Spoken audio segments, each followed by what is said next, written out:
Alright, Shalom Akim. Before we begin, I want to start off by giving infinite praises, honor, and glory to Yahweh, Bahashim, Yahushai, Bahashim, Rakakwadash, double honors to the apostles and elders, like Muslim, that I teach and well, and peace and blessings be unto you, full Akim, brothers, that also push out the sword in truth, faith, and sincerity. I'm not doing in this lesson. I don't have a title for it yet, but I wanted to bring out some interesting information. Pretty much inspired by what happened last week, which is obviously still ongoing with everything that's going on between Babylon and Iran. But there was a threat made pretty much to where Iran had threatened that they were going to send drones throughout the West Coast. Pretty much an actual drone attack for the retaliation that's going on. With everything that's happened, the attacks, the bombings.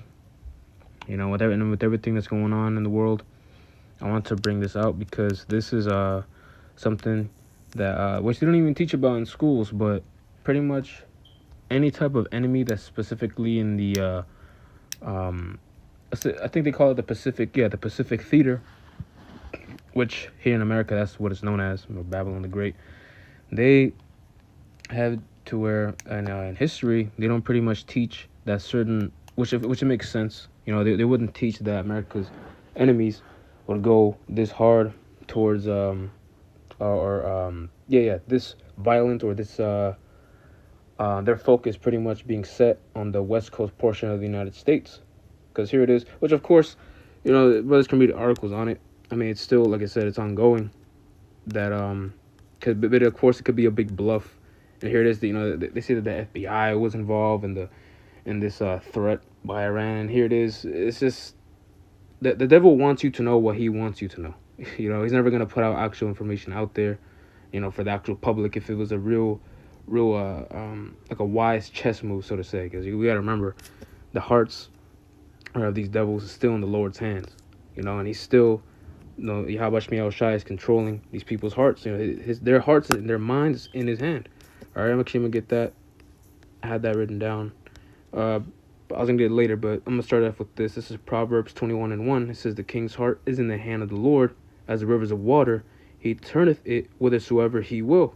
Yeah, that's right. So any attack, any coordinated or isolated event, whatever you want to call it, all right, it's always headed first in the heavens. All right, and that's why World War I and World War II, as it was prophesied as well, as it was forewritten, as it was predestinated before the foundations of the earth, and the fatalities that came with it, it was all predestinated. All right, as with everything else according to the scriptures, as with the destruction of America, as well as the deliverance of his hopeful elect men.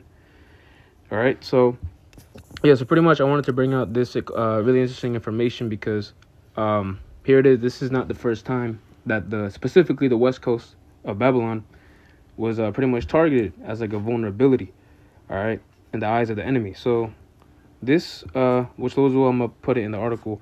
There was one point during World War II where Ammon, or Japan, which is one of the what's it called, Axis powers, they had pretty much threatened, not so threatened. No, they actually they concoction an actual plan, all right, to pretty much use biological warfare against America at that time, more specifically the West Coast, so places like LA, San Diego, and but what they was gonna do essentially was to put in infested fleas, all right, and have them pretty much attack certain places in the West Coast, which I'm gonna read about it because some of this information was kind of sporadic when I was doing my own research on it, but yeah, it's nothing new under the sun. This is just something that's pretty much been done, but beforehand. And really, there's nothing that can really stop it in this day and age anyway, if this was to happen, because this, again, Babylon is not going to remain unscathed. That's not literally what the scriptures say, so I'm gonna read some of it. So this is on the Naval History and Heritage Command website, which just tells you of things that had happened or in different parts of history. But I'm going to read a little bit of this right here. It says, "Operation Cherry Blossoms at Night," crazy name, was a Japanese plan to wage biological warfare against cities in Southern California in retaliation for the U.S. firebombing of Japanese cities, which killed hundreds of thousands of Japanese civilians. The Japanese plan called for using aircraft launched from I-400 class submarines to drop, quote, bombs containing millions of plague-infested fleas. The planned date for execution was the 22nd of September 1945. However, Japan announced and intended to surrender on the 15th of August, which was formalized on the 2nd of September 1945, forestalling the operation. Yeah, so, yeah, there you have it, all right? Ammon literally was going to literally drop bombs, all right, having plague-infested fleas. There was another article that had mentioned that it was pretty much like pretty much the bubonic plague 2.0 weaponized, against America. So if you can imagine, here it is.